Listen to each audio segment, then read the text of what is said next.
Welcome everyone. I am Dr. Iqbal Nabi Qureshi, gastroenterologist and liver specialist. आज हम discuss करेंगे hepatitis B के बारे में। Hepatitis B is basically a virus infection of the liver. जब liver का इन्फेक्शन होता है तो लीवर में सूजन आ जाती है, उस वजह से सारे सिम्टम्स आते हैं। नॉर्मली क्या होता है कि हेपेटाइटिस बी जो वायरस है ये फैलता है ब्लड और ब्लड प्रोडक्ट से। दूसरे जो उसके फैलने की वजह होती है वो होता है वर्टिकल ट्रांसमिशन। डैट मीन्स माँ से बच्चों को आता है, जब बच्चा बड़ा होता है तो मालूम पड़ता है हेपेटाइटिस बी है उसको। इसके अलावा जो आईवी ड्रग अब्यूज़ होते हैं, जो लोग ड्रग यूज़ करते हैं, जो लोग सेम सिरिंजेस बार बार यूज़ करते हैं, टैटूज़ करते हैं पब्लिक प्लेसेस पे, तो वो संक्रमण हेपेटाइटिस बी बॉडी में चला जाता है। आमतौर पे most of the time hepatitis B एक साइलेंट वायरस है जो हमारे शरीर में बहुत लंबे टाइम तक रहता है। बट कुछ केसेस में ऐसा होता है कि लीवर की इंजरी होती है, यानी लीवर में हेपेटाइटिस यानी सूजन आ जाती है इसकी वजह से। और जब दो तरह के हेपेटाइटिस होते हैं कि एक्यूट और क्रॉनिक। एक्यूट हेपेटाइटिस बी आमतौर पे सेल्फ लिमिटिंग इलनेस होती है जो कि आमतौर पे 3 से 6 महीने में चली जाती है। बट कुछ केसेस में ये होता है कि हेपेटाइटिस बी संक्रमण इतना ज़्यादा हो जाता है कि लीवर फेल तक हो सकता है।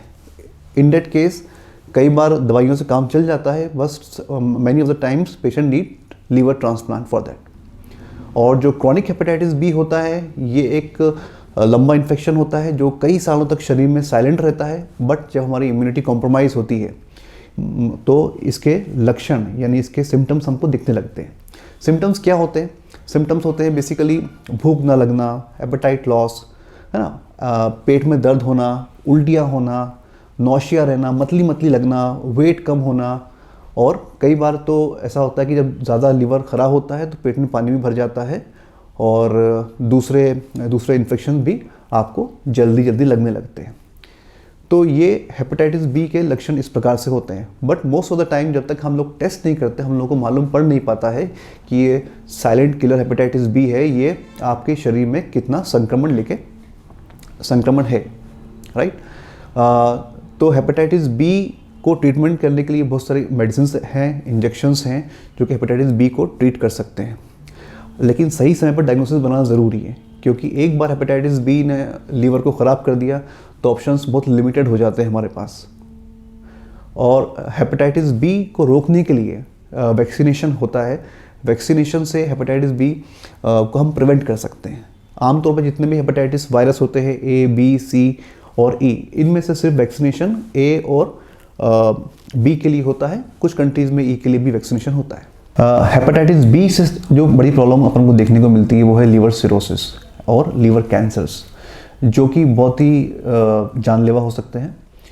लीवर सिरोसिस जब होता है हेपेटाइटिस बी में तो शुरुआती लक्षण तो कुछ होते नहीं हैं। जस्ट एक मरीज़ का वेट लॉस होता है और दूसरा भूख नहीं लगती, वीकनेस रहती है बॉडी के अंदर। बट जब सिरोसिस डेवलप होता है तो उसके कॉम्प्लिकेशंस जो होते हैं, जैसे पेट में पानी भरना, पीलिया बढ़ जाना, खून की उल्टियाँ होना, लैट्रिन काली होना, मरीज़ बहकी बहकी बात करता है, उसे बोलते हैं हेपेटिक एन्सेफेलोपैथी। और कई बार हेपेटाइटिस बी अगर लॉन्ग टर्म ट्रीट हम नहीं करते हैं तो उससे लीवर कैंसर होने के चांसेस बहुत हाई होते हैं। और लीवर एक बार कैंसर हो गया तो छोटे लीवर ट्यूमर्स तो निकाले जा सकते हैं, बट कई बार most of the time we need liver transplant for that. तो ये तो हेपेटाइटिस बी की जानकारी थी। हम अगले वीडियो में किसी और टॉपिक पर डिस्कस करेंगे। Thank you.